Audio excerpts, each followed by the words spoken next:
अस्सलामु अलैकुम वरहमतुल्लाहि वबरकातुहू।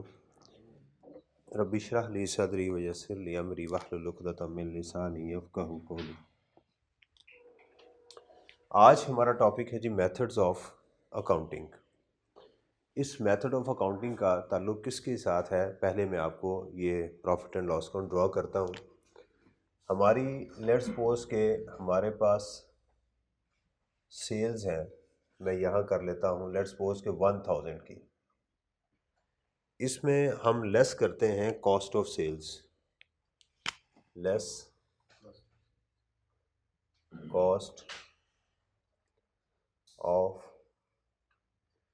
कॉस्ट ऑफ सेल का आपका जो फॉर्मूला होता है वो होता है आपका ओपनिंग स्टॉक, और इसमें ऐड करते हैं परचेजेस या कॉस्ट ऑफ गुड्स मैन्युफैक्चर्ड, और आप उसमें से लेस करते हैं क्लोजिंग स्टॉक, राइट। तो ये आ जाती है आपकी cost of sale. For example कि हम अगर कहें कि मेरा जो ओपनिंग स्टॉक है वो लेट्स सपोज कि वो 100 है, और कॉस्ट ऑफ गुड्स मैन्युफैक्चर्ड या कॉस्ट ऑफ परचेज जो है वो 400 है, और 50 मेरा जो है वो क्लोजिंग स्टॉक है। तो आपकी कॉस्ट ऑफ गुड्स सोल्ड कितनी आ जाएगी? नहीं बेटा, 5 4 50 आ जाएगी, और आपका जो ग्रॉस प्रॉफिट होगा वो हो जाएगा आपका 550। सही है, ये चीज़ है। फिर आप इसमें से लेस करते हैं अपने एडमिन एक्सपेंसेस, डिस्ट्रीब्यूशन एक्सपेंसेस और अदर एक्सपेंसेस। लेट्स सपोज कि ये हमारे 200 हैं, ये हमारे 100 हैं, तो आपके पास जो आंसर आएगा वो आ जाएगा आपका 250। फिर आप इसमें से लेस करेंगे फाइनेंस कॉस्ट।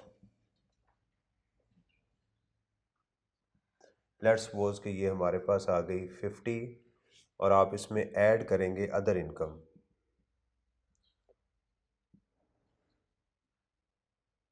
लेट्स सपोज कि हमारे पास अदर इनकम आ गई 100 की, तो ये आपके पास प्रॉफिट बिफोर जो टैक्स आ गया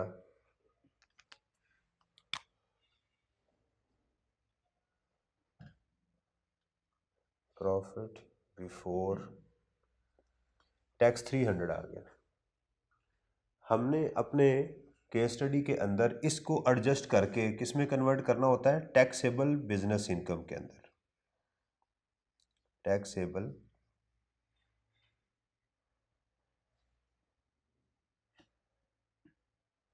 वो कैसे कन्वर्ट करते हैं कि आप यहाँ पर अगर कोई सेल, कोई ऐसी इनकम पड़ी है जो बिजनेस की नहीं है, रेंटल इनकम है जो इनकम फ्रॉम प्रॉपर्टी में जानी है, इनकम फ्रॉम अदर सोर्सेज है, ठीक है, कोई ऐसी इनकम यहाँ पर आपकी मौजूद है, तो आप यहाँ से उसको डिविडेंड वगैरह उसको लेस कर देते हैं, राइट। ये हमारा होता है।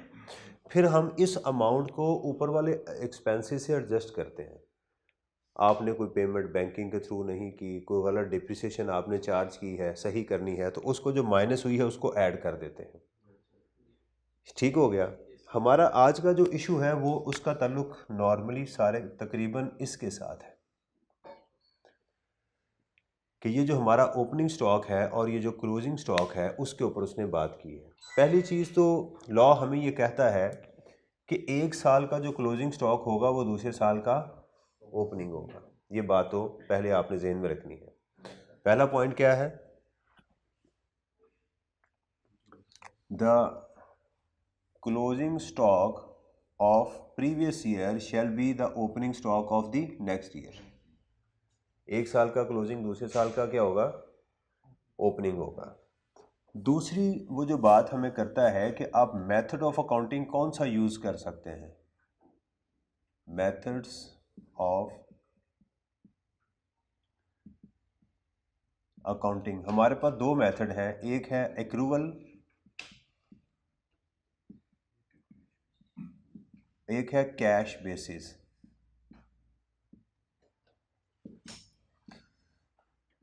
आज तक कैश बेसिस का कभी भी न्यूमेरिकल पेपर में नहीं आया, हमेशा किसका आता है? एक्रूवल बेसिस का। आप यूज़ कर सकते हैं ये एक्रूवल बेसिस जो है, ये कंपनी के लिए ये कंपलसरी है। कंपनीज जो है वो इसी को फॉलो करेंगे, लेकिन इंडिविजुअल और एओपी के पास ऑप्शन होती है, इंडिविजुअल एंड एओपी वो चाहें तो कैश बेसिस को यूज़ कर लें, चाहें तो एक्रूवल बेसिस को यूज़ कर लें, इनके पास ये ऑप्शन मौजूद होती है। ये एक्रूवल और कैश बेसिस से क्या मुराद है? एक्रूवल बेसिस से मुराद ये है कि आपने सेल कर दी, पैसे नहीं मिले तो सेल आपकी गिनी जाएगी, बेशक पैसे मिले या आपने एक्सपेंसेस इनकर्ड कर लिए, किसी से फ़ायदा ले लिया, आपका एक्सपेंस बन जाएगा, बेशक आपको फ़ायदा मिला या। लेकिन कैश बेसिस में ऐसा नहीं होता। आपने सेल की, अगर सेल के पैसे नहीं मिले तो आप उसको बुक नहीं करते।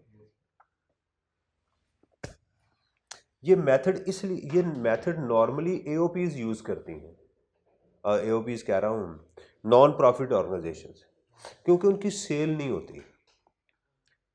क्यों? मैंने शौकत खानम को कहा कि यार मैं आपको अगले महीने 5 लाख रुपया दूंगा, तो उसकी इनकम तो नहीं होगी ना, उससे इनकम तो जनरेट नहीं हुई, जब तक कि वो देगा नहीं इनकम नहीं बुक होगी। तो इसलिए ये कैश बेसिस वो यूज़ करते हैं। एक्रूवल बेसिस जो है बाकी जितने कारोबार हैं वो ये करते हैं, क्योंकि इससे मैचिंग प्रिंसिपल ठीक रहता है। इसमें प्रोविजन नहीं होती कैश बेसिस में, प्रोविजन का तो कॉन्सेप्ट ही नहीं है भाई, जब पेमेंट करेंगे तो बुक कर लेंगे। इसमें बैड डेट्स का कॉन्सेप्ट नहीं होता, प्रोविजन फॉर बैड डेट्स का, जब बैड डेट्स होंगे तो आप बुक कर लेंगे। तो इसमें बहुत सारी चीज़ें ख़त्म हो जाती हैं। अब सवाल ये है कि क्या कोई इंडिविजुअल और एओपी अपना मेथड ऑफ अकाउंटिंग चेंज कर सकता है? The answer is yes. वही सेम तरीका है जैसे टैक्स ईयर को चेंज करना है, कि वो क्या करे कि अगर वो कैश बेसिस में है तो अक्रूवल बेसिस में चला जाए, अक्रूवल बेसिस में है तो कैश बेसिस में आ जाए, with the approval of the commissioner. वही तरीक़ेकार है कि उसको अप्लाई करेगा, अगर कमिश्नर उसको अप्रूव कर देगा, डिसअप्रूव करेगा तो रीज़न बताएगा, नहीं तो फिर वो कमिश्नर चीफ कमिश्नर को अप्लाई करेगा, या एफबीआर को देख लीजिएगा, उसकी अपनी वो बताएगा जी मुझे क्यों आप इसको डिसअप्रूव कर रहे हैं, उसकी रीज़न बतानी होती है। और जो भी मेथड आप अप्लाई करेंगे कंसिस्टेंटली आप अप्लाई करेंगे, तमाशे नहीं करेंगे, कभी ये कभी ये कभी ये कभी ये, जो भी मेथड होगा फिर उसके साथ जितनी एडजस्टमेंट्स आपको कही जाएंगी वो आप इनकॉर्पोरेट करेंगे। यानी आप एक मेथड से दूसरे मेथड में चले गए, एडजस्टमेंट आप सारी जो कही गई हैं वो भी इनकॉर्पोरेट करेंगे। ये बात क्लियर हो गई? ये था मेथड ऑफ अकाउंटिंग के ऊपर। इसके ऊपर 2 सेक्शन है, what is meant by accrual basis of accounting and what is meant by cash basis of accounting. ये सेम वही है जो अकाउंटिंग की है, मैंने आपको एक्सप्लेन कर दिया। आप देखिएगा इसमें जो सेक्शन 32 है, 33 इसके ऊपर है, 34 इसके ऊपर है, ठीक है। ये सेक्शन हमारे, इसको आपने का मेरे नोट से पढ़ लेना या किताब से पढ़ लीजिएगा, ये आपको समझ आ जाएगी। जो असल सेक्शन है उसके अंदर वो है क्लोजिंग सेक्शन, क्लोजिंग स्टॉक का, वो है सेक्शन 35। यही है ना इसका हेडिंग, स्टॉक इन ट्रेड। असल सेक्शन ये है, राइट, जो ये बात करता है। अच्छा, ये बात तो क्लोजिंग स्टॉक की करता है, तो ऑब्वियसली ये ओपनिंग स्टॉक की भी बात कर रहा होता है, ठीक है। ये 2 इश्यूज के ऊपर बात करता है, ये हमारा जो स्टॉक इन ट्रेड है ये 2 इश्यूज के ऊपर बात करता है। ये पहले कॉस्टिंग की बात करता है और फिर ये क्लोजिंग स्टॉक की बात करता है।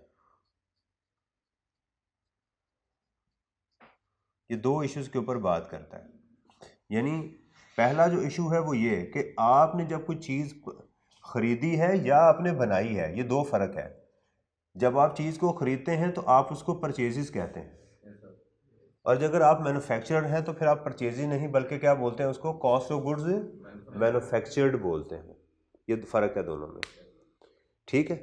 इसलिए यहाँ पर आपको लफ्ज़ बात का कॉस्ट ऑफ गुड्स सोल्ड का मिलता है, cost of goods sold.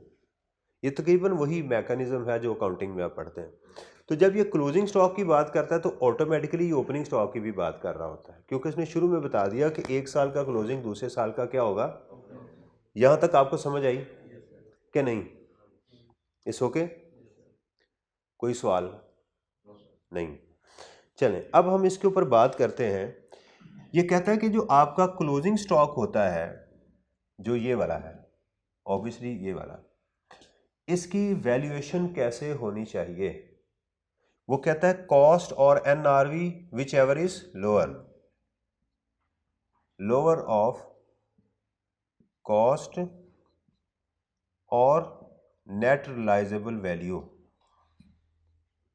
Cost और नेट रियलाइजेबल वैल्यू पे होना चाहिए। ये नेट रियलाइजेबल वैल्यू क्या होती है? ये फेयर मार्केट वैल्यू की ही तरह एक चीज होती है।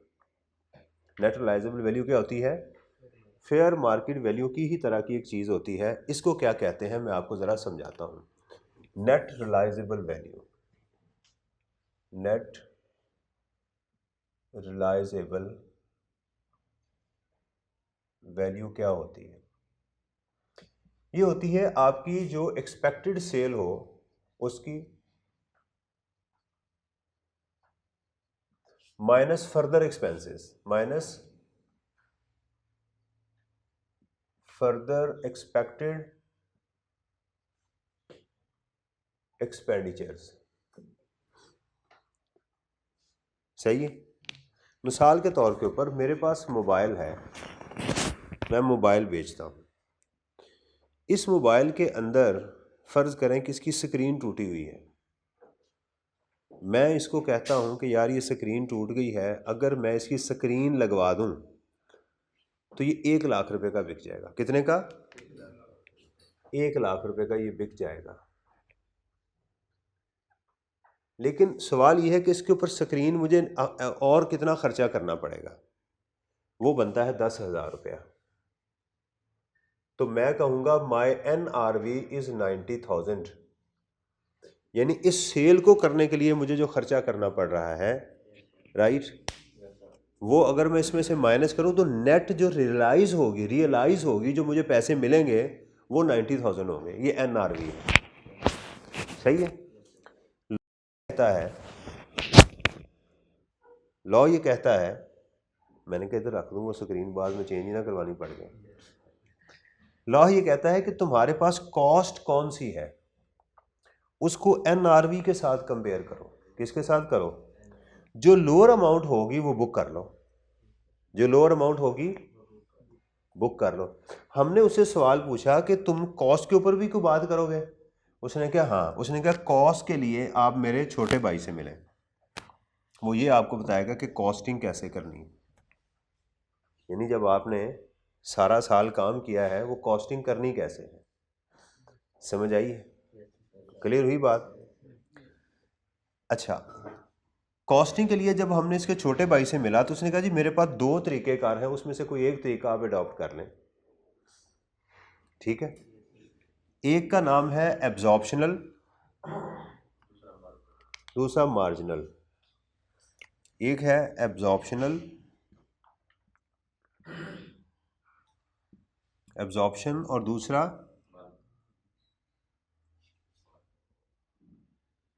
ये दोनों नजर आ रहे हैं आपको कि नहीं? अब सही नजर आ रहा है जी? एक है एब्जॉर्प्शन और दूसरा है मार्जिन। अच्छा, ये मेथड किन के लिए होते हैं? ये होते हैं मैन्युफैक्चरर के लिए। किसके लिए? ये बात जहन में रखनी है। जो कॉस्ट ऑफ गुड्स मैन्युफैक्चर्ड बना रहा होता है ना, या वो ये मेथड यूज़ कर ले या ये मेथड यूज़ कर ले। यानी ये वाला मेथड ट्रेडर के लिए नहीं होता। किसके लिए होता है? अच्छा, अब देखिएगा, मैंने ये मार्कर ख़रीदा तो मैं इसको परचेज बोलूँगा, लेकिन अगर ये मैंने मार्कर बनाया तो फिर इसको मैं कॉस्ट ऑफ गुड्स मैन्युफैक्चर्ड बोलूँगा। इसके ऊपर 3 कॉस्ट लगती हैं। कितनी कॉस्ट लगती हैं? एक होती है डायरेक्ट मटेरियल, एक होती है डायरेक्ट लेबर, और तीसरी इनडायरेक्ट कॉस्ट। एक तो जो मुझे पता है कि इसमें ये चीज़ें इतनी लगी हैं, डायरेक्ट मटेरियल, एक डायरेक्ट लेबर, यानी इसको बनाने के बंदे ने जो पैसे दिए हैं मुझे अगर पता है तो वो डायरेक्ट लेबर हो गई। और तीसरी वो कॉस्ट जो इनडायरेक्ट इसके ऊपर आई है, फैक्ट्री ओवरहेड जिसे कहते हैं। ठीक है, मसलन ये जिस फैक्ट्री में बना उसकी कोई रेंट आता होगा, उसकी कोई डिप्रिसिएशन होगी, उसका कोई लाइन रेंट होगा, उसके बाहर एक चौकीदार खड़ा होगा, जिस प्लांट पे बनता उसकी डिप्रिसिएशन होगी, जिसका मुझे जो इस पे खर्च हो रही है, यानी ये मार्कर उस छत के बगैर नहीं बन सकता था, उसमें भी मटेरियल और लेबर शामिल होंगे, लेकिन उसको मुझे डायरेक्टली नहीं पता कितने हैं। देखिए दुनिया में दो ही चीज़ें होती हैं, मटेरियल और लेबर, गुड्स और सर्विसेज। तो इसमें जो गुड्स हैं उसको हम डायरेक्ट मटेरियल कहते हैं और जो सर्विसेज हैं उसको डायरेक्ट लेबर कहते हैं। और अगर वो डायरेक्ट हैं तो ठीक, अगर इनडायरेक्ट है तो वो मटीरियल आपके इनडायरेक्ट में फैक्ट्री ओवरहेड में चले जाएंगे। आप हंस रहे हैं, खैरियत है?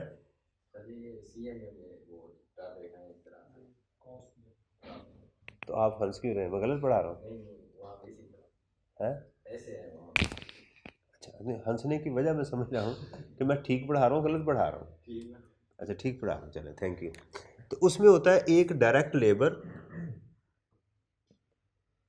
एक डायरेक्ट मटेरियल, डायरेक्ट लेबर, और एक होता है फैक्ट्री ओवरहेड्स, इनडायरेक्ट कॉस्ट जिसको कहते हैं आप। ये इनडायरेक्ट कॉस्ट आगे दो तरह की होती है, एक होती है फिक्स्ड और एक होती है वेरिएबल। एक होती है वेरिएबल और एक होती है फिक्स्ड। ये कैमरे में ठीक नज़र आ रहा?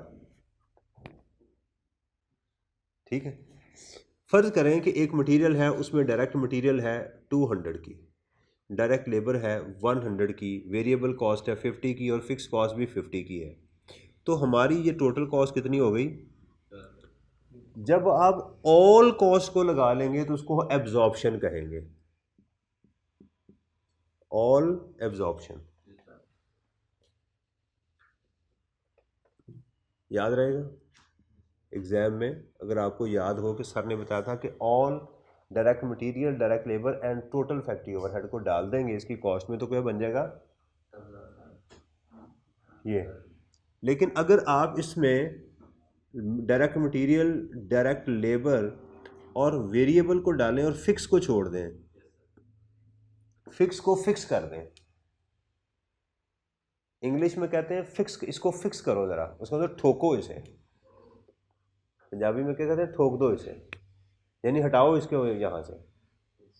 तो जब आप फिक्स को फिक्स कर देंगे, निकाल देंगे, तो क्या बन जाएगी? मार्जिनल कॉस्ट बन जाएगी। तो ये कितनी आ गई? 350। और ये बात याद रखें हमेशा, एब्जॉर्प्शन हमेशा मार्जिन से ज़्यादा ही होती है, ये बात हमेशा जहन में रखें। मार्जिनल एब्जॉर्प्शन हमेशा मार्जिन से महंगी ही हो, ज़्यादा ही होती है। ठीक है, याद रहेगा।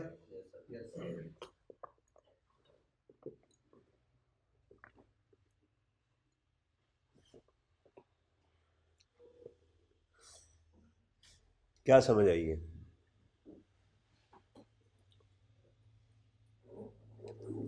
मैंने तकरीबन आपको सारा ये वो करवा दिया है,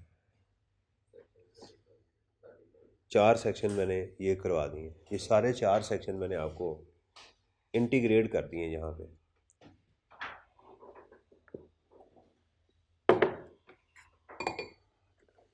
हमने जब ये क्लोजिंग स्टॉक की कैलकुलेशन हमने की, अब आखिरी कॉन्सेप्ट इसमें आ गया, हमने कानून वालों से कहा कि भाई जब हम क्लोजिंग चीज़ें बना लेते हैं तो फिर चीज़ें बेचते भी तो है ना, तो फिर हमारे पास जो क्लोजिंग स्टॉक होगा उसको कैसे हम देखेंगे कि इस वक्त मेरे पास कौन सी प्रोडक्ट पड़ी हैं, अगर ये सिमिलर है, यानी मैं टेबल बनाता हूँ सिमिलर, स्पेशल नहीं है, और कुछ पहले बन रहे हैं कुछ बाद में बन रहे हैं, कुछ लकड़ी महंगी आई है कुछ सस्ती आई है, कभी बिजली का बिल और था कभी बिजली का बिल और था इन्फ्लेशन की वजह से, तो मैं क्या करूं? उसने कहा तुम एक अजम्पशन ले लो, अज्यूम कर लो कि जो पहले चीजें बनी थी वो पहले बिकी थी। क्या कर लो? अजम्पशन ले लो कि जो चीजें पहले आई थी वो, अगर तुम्हें नहीं पता चल रहा कि कौन सी चीजें बिकी हैं तो क्या कर लो? अजम्पशन ले लो। तो इसकी जो तुम्हारे पास क्लोजिंग स्टॉक है,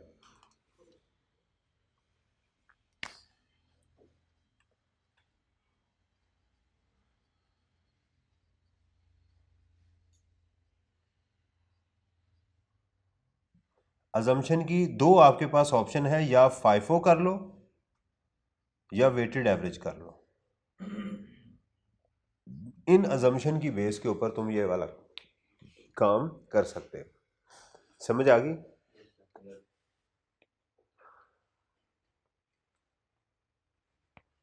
ओके, अब जरा देखिएगा, मैं दोबारा इसको समराइज करता हूं। हमारा क्लोजिंग स्टॉक, ठीक है, वो किस पे होना चाहिए? कॉस्ट और NRV, whichever is lower पे होना चाहिए। नंबर 1 ए कॉन्सेप्ट मैं यहां लिखता हूं।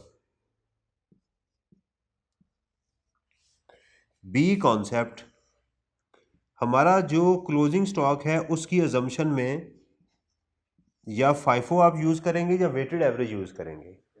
ये कॉन्सेप्ट उस वक्त यूज किया जाता है जब चीजें बन भी रही हों, खरीदी भी जा रही हो, बिक भी रही हों। अगर चीजें सिर्फ बनी हुई हैं तो फिर ये कॉन्सेप्ट कभी नहीं यूज होता, वो पड़ी हुई हैं बस। जब तक बिकेंगी नहीं उस वक्त तक ये अजम्पशन नहीं यूज होगी। स्टूडेंट इसको और इसको मिक्स कर रहा होता है। ये कब करना है? पहले ये वाला स्टेप लेंगे, फिर आप कॉस्टिंग पे आएंगे। यानी जो चीजें बची हुई हैं वो देखेंगे कौन सी बची हुई हैं। देखें, पहले स्टेप आपका आएगा ये, मैं इसको कर देता हूं। पहले आपने चीजें बनाई तो आप इनमें से कोई एक कॉन्सेप्ट यूज करोगे, या आपकी चीजें एब्जॉर्प्शन पे बनी होंगी या मार्जिन बन गई। जब चीजें बिकेंगी तो बाकी कौन सी बची हुई हैं, वो आप बी स्टेप पे आ जाओगे। ठीक है कि जी ये वाली पड़ी हैं। फिर सी स्टेप के ऊपर आप उनकी कॉस्ट पे आ जाओगे। अब साल का एंड आ गया, ये दोनों काम सारा साल चलते रहते हैं। ये आपका सॉफ्टवेयर ऑटोमेटिकली इसको अपडेट करता रहता है। आपने चीज़ें बनाई, आप उसको दे दोगे भी ये वाला तुमने मेथड अडॉप्ट करना है, सॉफ्टवेयर ऑटोमेटिकली जितनी 1 लाख बनी है तो उसको 400 से मल्टीप्लाई कर देगा। आप यहाँ आ जाएंगे, फिर वो ऑटोमेटिकली जो चीज़ें बिक रही होंगी वो ये वाला अजम्पशन के साथ चीज़ें निकालता जाएगा, आपकी कॉस्ट ऑफ गुड सोल्ड को लेता जाएगा। फिर जब साल का एंड होगा तो वो बताएगा मेरे पास इतनी चीज़ें पड़ी हुई हैं। वो जो भी मेथड आपने अडॉप्ट किया होगा उसके मुताबिक आपको बता देगा। आप उसको एनआरवी के साथ कंपेयर करेंगे। ये वन टाइम होती है, सिंगल पॉइंट ऑफ टाइम पे एनआरवी होती है। क्या होती है? इस टाइम, किसी एक टाइम के ऊपर आपको वैल्यू फाइंड करनी होती है। आप मसलन 30 जून है तो 30 जून को देखेंगे कि मेरी एनआरवी कितनी है और कॉस्ट कितनी है, विच एवर इज लोअर पे लेके चलेंगे। अब ये वाला सवाल आपको पूछना चाहिए कि सर एब्जॉर्प्शन और मार्जिनल क्या मर्जी है, जब मर्जी कर लें? तो लॉ कहता नहीं। आप अगर अपने अकाउंट्स एक्रूअल बेसिस पे बना रहे हो, अगर अपने अकाउंट्स आप एक्रूअल बेसिस पे बना रहे हो तो आप यही वाला मेथड अडॉप्ट करें। और अगर आप अपने अकाउंट्स कैश बेसिस पे बना रहे हो तो फिर आप ये भी यूज कर सकते हो, ये भी यूज कर सकते हो। यानी इससे हमें क्या पता चला कि इंडिविजुअल और एओबी के पास फ्लेक्सिबिलिटी मौजूद है कि वो अपने अकाउंट्स एक्रूअल बेसिस पे बना लें या कैश बेसिस पे बना लें। ठीक है, और अगर ये कैश बेसिस को अडॉप्ट कर लेते हैं तो फिर फर्दर इनके पास फ्लेक्सिबिलिटी आ जाती है कि ये अपने एक्रूअल बेसिस पे उस पर मार्जिनल पे चले जाएं या एब्जॉर्प्शनल पे चले जाएं। लेकिन अगर ये एक्रूअल बेसिस को फॉलो करते हैं तो फिर इनके पास कोई ऑप्शन नहीं है, इसके लिए इनको एब्जॉर्प्शनल को ही फॉलो करना पड़ेगा।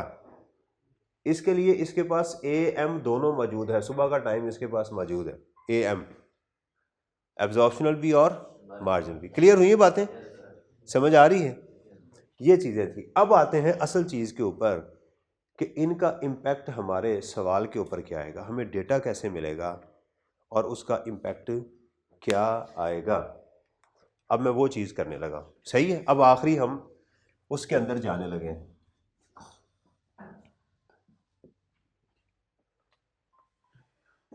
अब मैं सिचुएशन बनाता हूं, अब मैं इंडिपेंडेंट एग्जाम की, आप समझे कि एग्जाम में लिखा हुआ है the profit before tax is 300, profit before tax is, situation 1 जो है वो ये है, the closing stock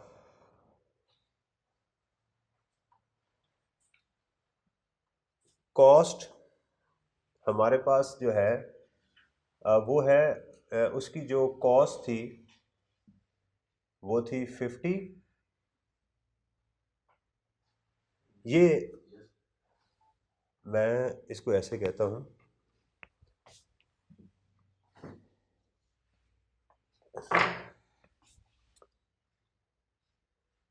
opening and closing stock is computed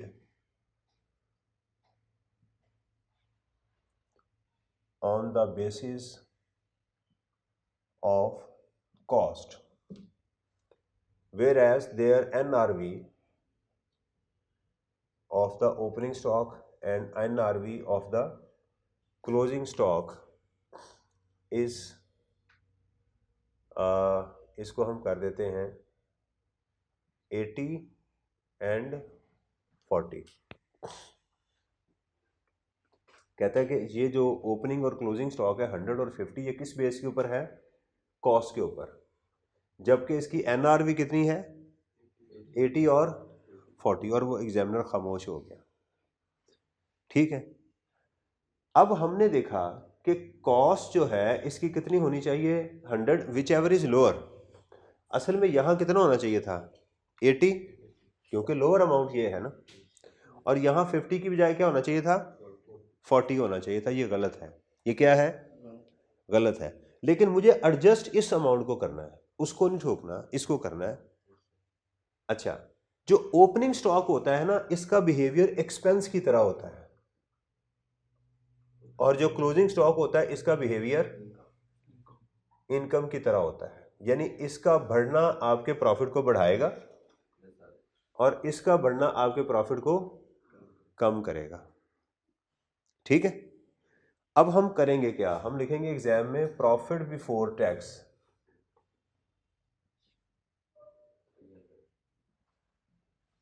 is 300, और इसमें लिखेंगे एडजस्टमेंट ऑफ ओपनिंग स्टॉक, और लिखेंगे एडजस्टमेंट ऑफ क्लोजिंग स्टॉक। देखें, आप बताएं 100 इसमें से माइनस हुआ है ना, एक्सपेंस है ना, समझ आ रही है?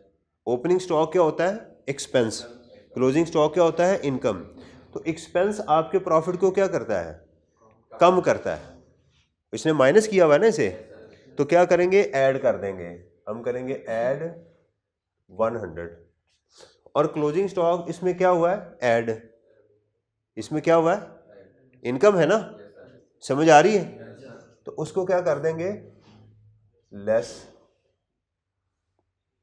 ठीक है, आसान तरीका क्या है? एडजस्टमेंट डालनी है, यहाँ प्लस था यहाँ माइनस था, इसको दोबारा प्लस कर दें, इसको दोबारा माइनस कर दें, ज़्यादा दिमाग पे बोझ ना डालें। क्या ओपनिंग स्टॉक ये होना चाहिए था? असल में माइनस क्या होना चाहिए था? 80, तो हम कर देंगे -80, और क्लोजिंग स्टॉक ऐड क्या होना चाहिए था? 40, तो इसमें फ़र्क क्या आएगा? 20 ऐड हो जाएगा और 10 माइनस होगा, तो हम कहेंगे कि इसका जो प्रॉफिट टैक्सेबल इनकम है वो 310 है। टैक्सेबल इनकम कितनी है? एग्री? समझ आ गई? अगर मैं कहूं कि इसका जो एनआरवी थी ओपनिंग स्टॉक की वो 180 थी, वो कितनी थी? तो फिर हम यहां लिखेंगे 300, इसको डैश कर देंगे क्योंकि वो ठीक है। Whichever is lower, cost और NRV whichever is lower, तो ऑलरेडी वो लोअर पे है ना, तो इसका तो कोई ट्रीटमेंट नहीं होगा, तो -10 कर देंगे हम, और ये बन जाएगा हमारा 290 टैक्सेबल बिजनेस इनकम आ जाएगी। इस ओके? समझ आ रही है? चले हम आगे चलते हैं। मैं कहता हूं कि इसका जो ओपनिंग स्टॉक है, ओपनिंग स्टॉक जो है ये लाइफो पे है। मैं कहता हूं opening stock and closing stock is at LIFO assumption, LIFO assumption के ऊपर है। अगर हम फाइफो यूज करते तो ओपनिंग स्टॉक और क्लोजिंग स्टॉक क्या होता? ओपनिंग स्टॉक होता हमारा 180 और क्लोजिंग स्टॉक होता 40।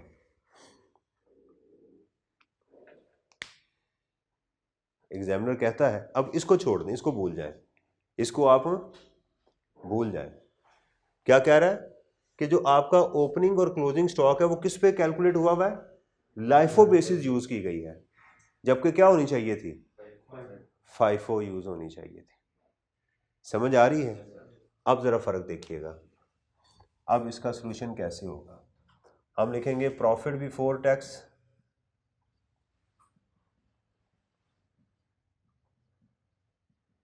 $300। अब इसमें एडजस्टमेंट डालेंगे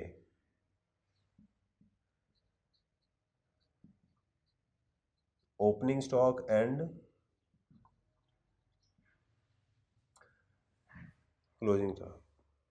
अब मुझे बताएं गलती कहां पर है, ओपनिंग स्टॉक और क्लोजिंग स्टॉक या दोनों में ही? दोनों में गलत है। गलती कहां पर है? दोनों में है। क्यों? कि भाई ये आपने जो बेस यूज किया वो बेस ही गलत आपने यूज की हुई है। सही है? तो पहले उसी तरह हम क्या करेंगे, इसमें ओपनिंग स्टॉक की एडजस्टमेंट डालेंगे और क्लोजिंग स्टॉक की एडजस्टमेंट डाल दें। ओपनिंग स्टॉक आपका ये गलत अमाउंट है ना, ये भी गलत है। तो ओपनिंग स्टॉक इसमें क्या हुआ है? ऐड, माइनस कर दें इसको। ये माइनस हुआ, क्या कर देंगे? ऐड। ये ऐड हुआ, इसको क्या कर देंगे? माइनस कर देंगे। आपका दिमाग मेरे साथ चल रहा नहीं? चल रहा है? कॉम्प्लेक्स तो नहीं हो गया? अब हमने एडजस्टमेंट, असल में ये चीज माइनस होनी चाहिए थी और ये ऐड होनी चाहिए थी, तो इसको माइनस कर दें और इसको क्या कर दें? ऐड कर दें। तो आंसर क्या आएगा इसमें? -80, 80 नहीं -80, और इसमें क्या आएगा? -10। अब देखिएगा टैक्सेबल इनकम कितनी आ रही है। 90 माइनस करेंगे तो 210 हमारी आ जाएगी। सही है? क्लियर हुई है? चलें अब हम तीसरी सिचुएशन पे आते हैं, थर्ड सिचुएशन के ऊपर। कहता है जी उसने अकाउंट्स बनाए हैं एक्रूअल बेसिस के ऊपर। क्या बनाए हैं? Accounts are based on accrual basis.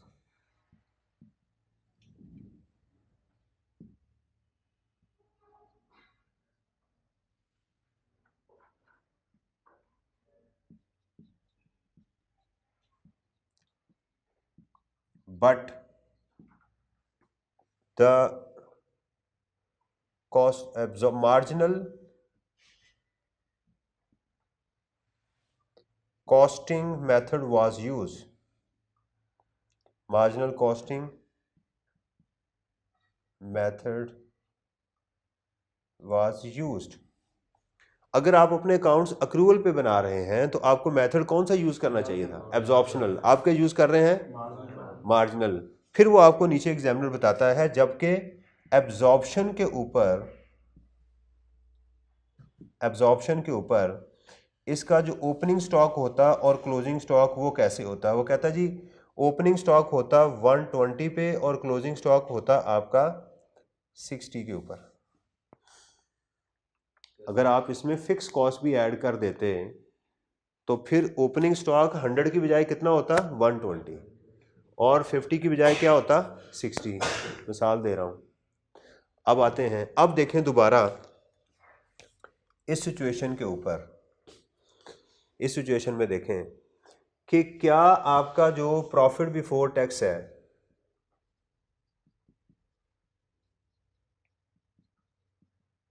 कितना है? 300।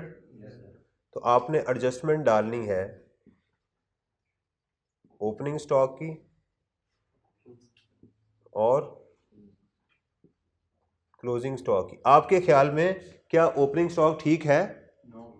नहीं है ना, तो क्या कर देंगे? ऐड कर देंगे। क्या क्लोजिंग स्टॉक ठीक है? ये हमने नलीफाई किया, जो इनकॉर्पोरेट थी उसको गलत किया, उसको रिवर्स किया। आपके ख्याल में ओपनिंग स्टॉक कितना होना चाहिए था? 120 माइनस कर दें। और आपके ख्याल में क्लोजिंग स्टॉक कितना होना चाहिए था? 60, उसको ऐड कर दें। तो यहाँ क्या आ जाएगा? -20 और यहाँ पर +10। ठीक है, तो क्या आ जाएगा आंसर आपका? 2 टैक्सेबल इनकम ये आ जाएगी। सही है कि नहीं? क्लियर हुई है बात? आखिरी बात मेरी सुनिएगा, फिर मैं इसको कंक्लूड करूंगा। आखिरी बात, ध्यान से आप मेरी बात सुननी है। इसी को मैं रिपीट करने लगा हूं। आखिरी सिचुएशन,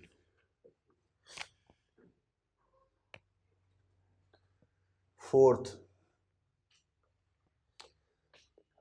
वो कहता है कि इसने अपना मेथड ऑफ अकाउंटिंग चेंज किया है।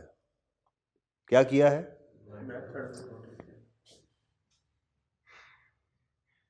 Methods of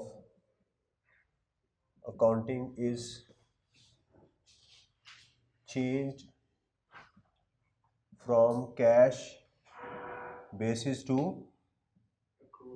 accrual basis. सही है? किस पे आ गया? कैश से एक्रूवल बेसिस पे आ गया। और सेम उसने कहा कि उसका जो ओपनिंग स्टॉक और एंड क्लोजिंग स्टॉक जो है वो किस पे थे? मार्जिनल पे थे।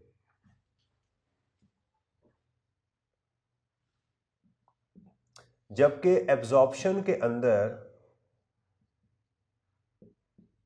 ओपनिंग स्टॉक और क्लोजिंग स्टॉक कितना था?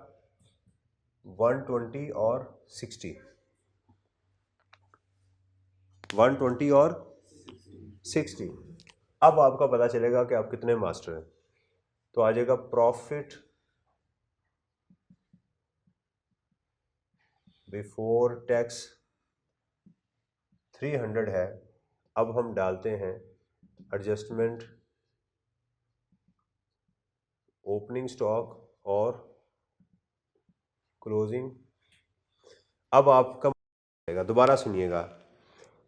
ये फर्ज करें कि हमारा 2025 है, यहां 2024 था, ऐसे ही है। इस 2000 का जो 24 का जो क्लोजिंग स्टॉक था वो 100 था। तो यही इस साल का क्या बन गया है? ओपनिंग स्टॉक यही बना ना इस साल का। इस साल का क्लोजिंग और इस साल का ओपनिंग बन गया।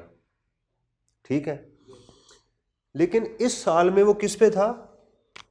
कैश बेसिस पे था। यहां पर वो कैश बेसिस को यूज कर रहा है, यहां पर वो एक्रूवल बेसिस पे आ चुका हुआ है। समझ आ रही?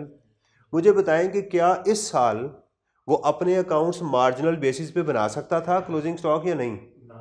बना सकता था, क्योंकि अगर कोई कैश बेसिस पे है तो उसके पास दोनों ऑप्शन है। तो उसका ये जो क्लोजिंग स्टॉक था वो किस पे था? मार्जिनल पे, और वो उसकी बेसिस क्या थी? कैश। तो क्या ओपनिंग स्टॉक ठीक है या गलत है? ये दोनों मार्जिनल पे हैं, तो ये ठीक था ना? ये समझ आ रही कि नहीं? क्योंकि पिछले साल ये किस पे था? मार्जिनल पे था। तो इसने पिछले साल अपना जो क्लोजिंग स्टॉक था वो मार्जिनल बेसिस को यूज किया था, इसमें फिक्स कॉस्ट शामिल यही ब्रॉड फॉरवर्ड करके यहां ले आया। जबकि एब्जॉर्प्शन में बनाता तो उसकी वैल्यू होती 120, लेकिन चूंकि वो था ही ठीक तो इसलिए हम इसकी यहां पर एडजस्टमेंट नहीं करेंगे, क्योंकि इसका ओपनिंग स्टॉक पिछले साल का क्या था? क्लोजिंग था। और पिछले साल मैं यहां लिखने लगा हूं इट्स ओके, यहां पर ये मार्जिनल पे है, ठीक है। क्यों? क्योंकि पिछले साल ये कैश बेसिस को यूज कर रहा था। इस साल कहां पे है, इस यहां, अब वो एक्रूवल पे आ गया। देखें यहां पर वो कैश बेसिस में था पिछले साल, और इस साल किस पे है, एक्रूवल बेसिस पे है। इसलिए यहां अब इसको अपने क्लोजिंग स्टॉक को वो मार्जिनल पे नहीं रख सकता, बल्कि किस पे लेके जाएगा, एब्जॉर्प्शन पे। अब यहां इसकी जो क्लोजिंग की वैल्यू है वो गलत है। कितनी है वो, तो -50 और +60 करेंगे तो 10 ऐड होगा इसमें, तो हमारा जो है वो 310 जो है टैक्सेबल इनकम आ जाएगी। ये जो मैंने आपके सामने आज सारी कहानी सुनाई है ना, अल्हम्दुलिल्लाह, ये सारा, इसको बरकत कहते हैं। क्या बोलते हैं, अल्लाह ताला की बरकत इसको कहते हैं कि आपको कोई चीज़ थोड़े वक्त में ज़्यादा चीज़ कर लें, थोड़े वक्त में। मेरे आप इस लेक्चर को सुन लें, फाइनल के सवाल उठा लें, कैफ के क्वेश्चन सारे उठा लें, इससे बाहर आपको इंशाल्लाह कोई चीज़ नहीं मिलेगी। जो चीज़ मैंने आज आपको करवाई है, इससे बाहर इंशाल्लाह ताला आपको चीज़, अब बाकी अंग्रेज़ी रह जाएगी, बाकी कहानियाँ रह जाएंगी, अंग्रेज़ी रह जाएगी कि ये कैसे करना है। लेकिन अल्हम्दुलिल्लाह ये पूरा जो फ्लो मैंने आपके सामने बनाया है, ये आपका सेक्शन 32, 33, 34, 35 को कवर कर गया। इसकी पिक्चर बनाएं आप, पिक्चर बना के उस पर ग्रुप पे भी सेंड कर दें, राइट।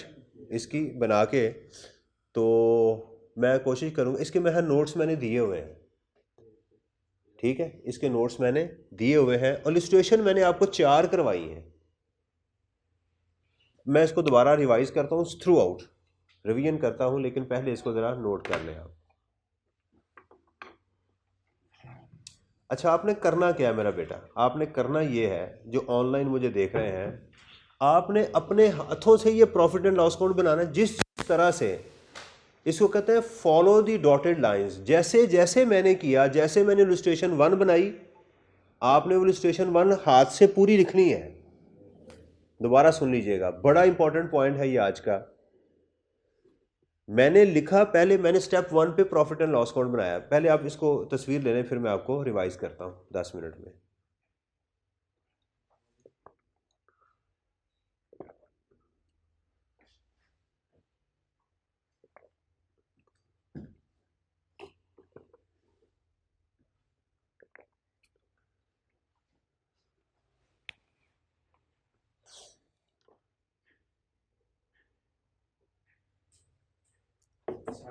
आपको समझ आ गई है, समझ आ गई, चलो, लेट आने पे भी समझ आ गई है, इसलिए लेट आते हो, ताकि शुरू में तो सारे ऐसे ही कहानियां सुना रहे होंगे।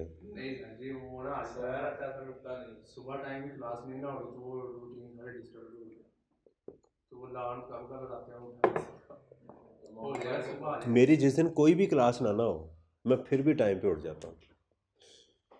मुझे पता है कि इस नफ्स को जितना आप सुस्त करते जाओगे, ये आपको लगाम डालेगा। नफ्स को लगाम डालें, ये आपको लगाम ना डालें, ये बात मेरी याद रखें।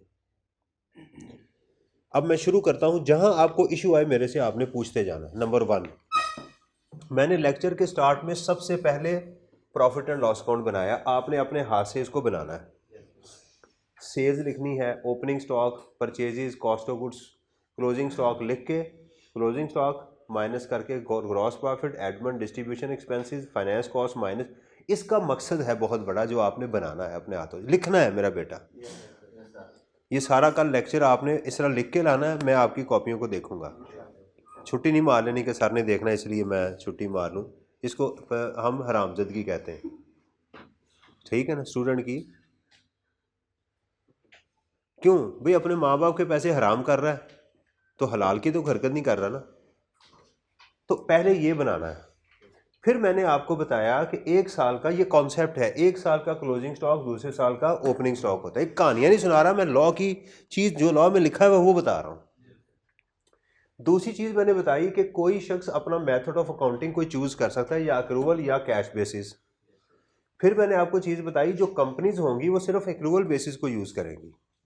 यहाँ ऑनलाइन जो स्टूडेंट है लेक्चर को छोड़ ना दें, बस ख़त्म हो गया। ये असल चीज़ अब शुरू हुई है जो आपको रिवाइज करवाएगी। प्लीज़, कंपनी सिर्फ किसको चूज करेंगी, एक्रूअल बेसिस को, जबकि इंडिविजुअल और एओबी जो है वो कैश बेसिस को यूज़ कर सकते हैं। अब इस कैश बेसिस और एक्रूअल बेसिस का इम्पैक्ट किस पे आएगा? इनकी कॉस्टिंग के ऊपर। अगर आप अपने अकाउंट्स एक्रूअल बेसिस पे बना रहे हैं, राइट, तो आप सिर्फ एब्जॉर्प्शनल कॉस्टिंग को यूज़ करेंगे। मींस आप direct labour, direct material, factory total factory overhead, variable और फिक्स दोनों को ऐड करेंगे। और अगर आप कैश बेसिस पे हैं तो फिर आप एक्रूअल पे भी जा सकते हैं और एब्जॉर्प्शन पे भी जा सकते हैं और मार्जिनल पे भी जा सकते हैं, अगर आपने इस मेथड को अडॉप्ट किया हुआ है। कंपनी नहीं आ सकती क्योंकि उसकी वो तो लॉ को ही पड़ी है। जब वो है ही एक्रूवल में, तो एक्रूवल के लिए तो आपको एब्जॉर्प्शन पे जाना पड़ेगा। सही है? तो आप इस विजुअलाइज को जूम कर दीजिएगा, जो मैं पढ़ा रहा हूँ ना, थोड़ा सा जूम कर दें। जहाँ जहाँ मैं फोकस कर रहा हूँ ना, स्टूडेंट के लिए बाज़ बात होता है कि उनको, बेशक मैं पूरा ना हूँ, ये कॉन्सेप्ट ज़रा जूम हो जाए। ठीक है? एक्रूवल और कैश बेसिस, कंपनीज किस में जा रही हैं? एक्रूवल बेसिस पे, इसलिए वो अपने अकाउंट्स किस पे बनाएंगी? एब्जॉर्प्शन। एब्जॉर्प्शन में और मार्जिनल में फ़र्क क्या है कि एब्जॉर्प्शन में फिक्स कॉस्ट होती है, इसमें नहीं होती, यानी हमेशा इसकी वैल्यू ज़्यादा होगी। ओके, अब उसके बाद मैंने आपको बताया कि जो क्लोजिंग स्टॉक है उसके ऊपर लॉ ने दो बातें की। उसने कहा ये है, ये अजम्पशन नहीं है, ये अजम्पशन नहीं है, इसको कहते हैं सब्सीक्वेंट रिकग्निशन। अकाउंटिंग में शायद आपने पढ़ा हो कि बैलेंस शीट के ऊपर जाके क्या ट्रीटमेंट करना है। लॉ कहता है कि कॉस्ट और एनआरवी पे रखो, विच एवर इज लोअर, यानी इसका मेथड ऑफ अकाउंटिंग के साथ कोई लेना देना नहीं। अब ये जहन में रखिएगा, उसका मेथड ऑफ अकाउंटिंग अक्रूवल हो या कैश हो, इसको लाजमी फॉलो करना है। ये हो गया। दूसरी बात वो कहता है कि जब आपकी चीज़ें बिकें तो क्लोजिंग स्टॉक में कौन से यूनिट बचे हुए हैं, उसके लिए आप लाइफ फाइफो या वेटेड एवरेज अजम्पशन को लें। यहां विच एवरेज लोअर नहीं है, इसका भी मेथड ऑफ अकाउंटिंग के साथ कोई ताल्लुक नहीं है, सिर्फ इसका मेथड ऑफ अकाउंटिंग के साथ ताल्लुक है, इनका नहीं है। इसको हर हाल में पूरा होना चाहिए, इसको तो हर सूरत में, इसलिए कंफ्यूज नहीं करना। तो हमने क्या किया? ए बी सी इन तीनों को एग्जाम पॉइंट ऑफ व्यू से टेस्ट किया।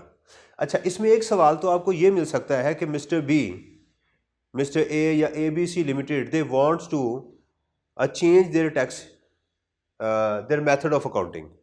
तो फिर आप क्या कहेंगे? They can change their method of accounting by applying to the commissioner, right, and showing their need why they want to change their method of accounting, and once method of accounting is change that person will be consistent from onward. सही है? If the application is rejected, फिर देखिएगा या FBR के पास है या chief commissioner के पास है। किसके पास है? Chief commissioner. तो चीफ कमिश्नर को आप अप्लाई करेंगे, ठीक है, and the decision of the chief commissioner shall be final. वही तकरीबन जो टैक्स ईयर चेंज करने का मेथड था। फिर मैंने आपको इसकी 1, 2, 3 और 4 एग्जाम्पल से मैंने आपको समझाया कि पेपर में कैसे आ सकता है। सबसे पहले हमने कहा कि इसका जो हमने इस कॉन्सेप्ट को टेस्ट किया ओपनिंग कॉस्ट और एनआरवी को, कि एग्जामिनर कहता है कि इसका ओपनिंग और क्लोजिंग स्टॉक जो था वो कॉस्ट के ऊपर था। किस पे बेस कर रहा था? कॉस्ट के ऊपर, जबकि उसकी एनआरवी कितनी थी? 180 थी कि कितनी ली मैंने? 80। पहले में 80 ली थी, क्या हमने कहा 80 और 40 है, दोनों में है। तो हमने देखा दोनों में जो एनआरवी है कम है। अगर एक में होती तो मैं एक को एडजस्ट करता, दोनों में है तो दोनों को एडजस्ट करूंगा। तो मुझे लगा कि ये वैल्यू भी गलत है और ये वैल्यू भी गलत है, तो पहले तो इनकी एडजस्टमेंट डाली। ओपनिंग स्टॉक जो था वो माइनस हुआ था, मैंने क्या कर दिया? ऐड। और क्लोजिंग स्टॉक जो था वो ऐड हुआ था, मैंने क्या कर दिया? तो पहले ये एडजस्टमेंट मैंने डाल दी, रिवर्सल डाली। क्या की मैंने? रिवर्सल डाली। फिर मैंने देखा कि असल वैल्यू क्या थी टैक्स की बेस। टैक्स बेस वैल्यू थी 80, वो मैंने माइनस कर दी, और इसकी टैक्स बेस वैल्यू थी 40, वो मैंने की। जो आंसर था एडजस्ट किया तो मेरे पास ये आंसर आ गया। यहाँ पर मैंने अजम्पशन ली थी 180 की, कि अगर वो 180 हो तो फिर ये ठीक था। बल्कि ए की भी क्या हो गई? 1 और 1 ए बन गई, ये 1 बन गई, और ये 1 ए वाली अजम्पशन हो गई कि यहाँ मैंने कहा था इसकी एनआरवी ज़्यादा है। जब एनआरवी ज़्यादा हो तो फिर कुछ नहीं करते, डू नथिंग। फिर मैंने दूसरी में कहा कि इसका जो ओपनिंग और क्लोजिंग स्टॉक जो था वो लाइफो पे था, जो कि गलत अजम्पशन है। वो किस पे होना चाहिए था? फाइफो पे। फाइफो पे क्या एडजस्टमेंट है? ये 180 और 40। तो इसके अंदर दोनों वैल्यूज जो थी वो क्या थी? गलत थी। इसकी दोनों वैल्यूज क्या थी? तो मुझे ओपनिंग स्टॉक और क्लोजिंग स्टॉक दोनों को ठीक करना पड़ा। तो जो 180 था opening stock, tax base value कर दी और अकाउंटिंग बेस वैल्यू ऐड कर दी, तो मैं इस पे आ गया। इस ओके। थर्ड सिचुएशन में मैंने ये कहा कि इसका जो ये अकाउंट्स बना रहा है एक्रूअल बेसिस पे, अगर यहां मार्जिनल होता फिर तो करते ही कुछ ना, फिर तो जो मर्जी आप अब्जॉर्प्शन पे चले जाए, मार्जिनल पे चले जाए। एक्रूअल बेसिस पे था, लेकिन ये इसकी कॉस्टिंग इसने मार्जिनल बेसिस पे की हुई थी। तो हमने क्या कहा कि फिर बताओ एब्जॉर्प्शन पे क्या थी? अब असल टैक्स बेस वैल्यू ये थी ओपनिंग और क्लोजिंग की। तो मैंने दोनों को क्या किया? रिवर्स कर दिया, क्योंकि दोनों values accounting base tax base बराबर नहीं है। तो जो टैक्स बेस की वैल्यू थी 1 माइनस इसको जो ओपनिंग स्टॉक वो माइनस कर दिया, इसको सही वाली वैल्यू की, तो मेरे पास 290 आंसर आ गया। आखिरी सिचुएशन मैंने ये क्रिएट की कि पिछले साल इसका मेथड ऑफ अकाउंटिंग क्या था? कैश बेसिस था। और इस साल क्या है? 2024 में इस पे था और 2025 में। तो हम अकाउंट्स किससे बना रहे हैं? 2025 के। तो मैंने कहा कि अगर पिछले साल चूंकि ये कैश बेसिस पे था और ये इसका जो क्लोजिंग स्टॉक है ये मार्जिनल बेसिस पे था, तो ये ठीक है, इसलिए मैंने इसको एडजस्ट नहीं किया। लेकिन जो ये वाला था ये पिछले साल गलत था, क्योंकि अब चूंकि आप एक्रूअल बेसिस पे आ चुके हुए हैं, लिहाजा अब आप अपने क्लोजिंग स्टॉक को मार्जिनल बेसिस पे नहीं रख सकते, लिहाजा इसकी हमने एडजस्टमेंट इनकॉर्पोरेट। तो ये आंसर आ गया। समझ आई? तो ये मैंने आपको अब 10 मिनट के अंदर ये सारा जो है वो चीज़ मैंने रिवाइज कर दी, ताकि आपको ये समझ आ जाए। जिस तरह से मैंने आपको काम करवाया है, आपने मेरा बेटा उसी तरह से अपने हाथ के साथ इसको लिखना है। जैसे जैसे मैंने लिखा है वैसे ही आपने लिखना है, फिर आपके अंदर कॉन्फिडेंस आएगा। फिर आपने अपनी थ्योरी तैयार करनी है कि कैश बेसिस क्या होता है, एक्रूअल बेसिस क्या होता है, ये कैसे चीज़ें चलती हैं। जी फोर्थ एग्जांपल में आपने एब्जॉर्प्शन कॉस्टिंग का तो वो इम्पैक्ट डाल दिया, लेकिन जो बेसिस का इम्पैक्ट है जो आया कैश से अक्रूवल से आया कैश के ऊपर, नहीं कैश से अक्रूवल पे आया। अक्रूवल का इफेक्ट आपने डाला लेकिन एब्जॉर्प्शन का डाल दिया, दोनों इफेक्ट नहीं थे आए। नहीं देखे ना, जो ओपनिंग स्टॉक था वो पिछले साल का क्लोजिंग था ना, तो पिछले साल चूंकि वो कैश पे था, तो उस वक्त तो उसने अकाउंट्स एक्रूवल पे बनाए होते, कैश पे बनाए होते, दोनों ठीक थे। तो इसलिए वो हमने उसको नहीं छेड़ा। हमने कहा इसका जो ओपनिंग स्टॉक है ना, पिछले साल का क्या था? क्लोजिंग था। पिछले साल का क्लोजिंग इस साल का क्या हुआ? ओपनिंग हो गया ना। चूंकि ये मार्जिनल पे था और पिछले साल ये था भी कैश बेसिस पे, तो इसलिए इसको नहीं छेड़ा। मेरे साल का जो क्लोजिंग स्टॉक है वो ये वाला है, मुझे इसको अपनी बेस के साथ रखना है। इसने पिछले साल की बेस पे चलना है। ओपनिंग स्टॉक की बेस पिछली देखी जाएगी, क्लोजिंग स्टॉक की बेस इस साल की देखी जाएगी। तो ये जो ओपनिंग स्टॉक था ये पिछले साल का था, मेरा नहीं था। समझे? मैं ये इमरान हूं और ये रहमान है, तो रहमान कैश बेसिस पे था, तो उसका तो कॉस्ट जो है वो चल सकती है मार्जिनल के ऊपर, इसलिए ये ठीक था। मैंने इसको देखना था ये क्या है। क्लोजिंग स्टॉक जो था मेरा मार्जिनल पे था, जबकि मैं किस पे आ चुका हूं? एक्रूवल पे। तो इसलिए मुझे इसको चेंज करने की जरूरत पड़ी कि ये ठीक नहीं है वैल्यू, इसको मुझे एक्रूवल पे करना है। यानी मैं इस साल के अकाउंट्स एक्रूवल पे बना रहा हूं, तो मेरा क्लोजिंग स्टॉक एब्जॉर्प्शन पे होना चाहिए था, जबकि किस पे है? ये मार्जिनल पे, जो गलत है। इसको मैंने ठीक कर दिया। मेरा ओपनिंग स्टॉक जो था वो पिछले साल की बेस थी, पिछले साल ये कैश बेसिस पे था, तो पिछले साल आप कैश पे चले जाएं या मार्जिनल पे चले जाएं वो फर्क ही नहीं पड़ता। जब आपकी बेस ही कैश है, तो कैश बेसिस के ऊपर क्लोजिंग स्टॉक आप किसी भी मेथड से कंप्यूट कर लें, उससे कोई फर्क नहीं पड़ता। अब समझ आई? क्लियर? इस ओके?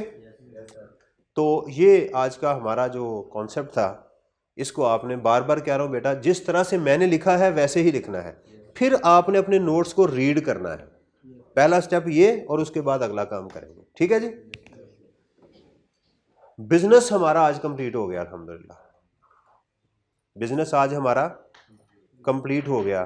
ठीक है, अब हमारा एक चैप्टर बचा है एओपी का, तो फिर हम 16वां चैप्टर कर लेंगे, राइट। लेकिन मैं 16वां चैप्टर नहीं शुरू करवाऊंगा अभी, आप सुस्त हो जाएंगे। लेकिन इससे पहले अभी तक जो कुछ किया है इसकी प्रैक्टिकल एग्जाम की एप्लीकेशन फिर आगे चलेंगे। ठीक है जी। अस्सलाम वालेकुम रहमतुल्लाहि व बरकातहू।